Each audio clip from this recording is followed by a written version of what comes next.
Kelly Johnson didn't design the U-2 to survive combat. He designed it to avoid combat entirely. At Lockheed Skunk Works, Johnson and his team threw out nearly every assumption of military aviation. Speed was secondary. Strength was a liability. Armor was dead weight. The only metric that mattered was altitude, and altitude demanded sacrifice. The result barely looked like an airplane. The U-2's wings stretched 80 feet from tip to tip, longer than AB-52's. But they were razor thin, flexing several feet up and down in turbulence. On the ground, they sagged under their own weight. In the air, they bent and breathed, more like a sailplane than a jet-powered spycraft. Those wings gave the U-2 an incredible lift, allowing it to float in air so thin that most aircraft simply stopped flying. The fuselage was little more than a tube. To save weight, the aluminum skin was so thin that ground crews were warned never to lean against it. Step in the wrong place, and your boot could punch straight through the aircraft. There was no redundancy, no excess structure, only what was absolutely necessary to climb higher than anyone thought possible. Even the engine was a compromise. The Pratt & Whitney J75 turbojet had been designed for brute force, but in the U-2 it was to tune and optimize to sip oxygen at extreme altitude. At 70,000 feet, it produced a fraction of its sea level thrust, yet it had to run flawlessly for hours. A flame out up there wasn't just an emergency. It was a death sentence.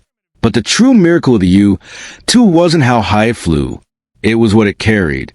Inside the fuselage sat the Type B camera system, a technological marvel that bordered on absurd. Weighing nearly 450 pounds, it held almost 2 miles of film and used lenses of unprecedented clarity. From 13 miles above the Earth, it could photograph airfields, missile sites, and industrial complexes in breathtaking detail, clear enough to count aircraft, measure runway lengths, and identify construction stages. It didn't take pictures. It harvested intelligence. Every flight returned with thousands of frames, raw truth in an age of guesswork.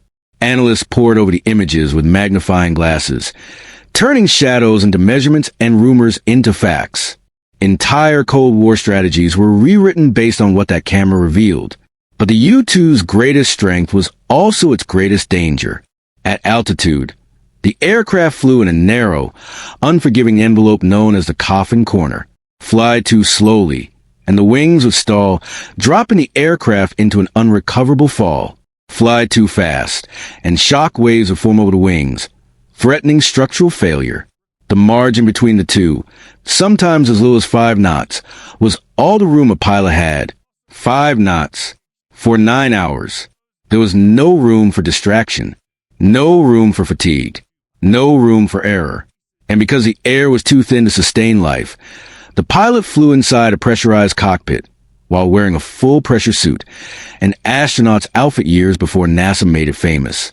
If the cabin lost pressure, unconsciousness would come in seconds. Death would follow shortly after. The U-2 was not forgiving. It was not strong. It was not fast, but it could climb into a realm where the rules of air combat simply stopped applying. And for a brief window in history that made it the most valuable aircraft ever built, the Dragon Lady had been born.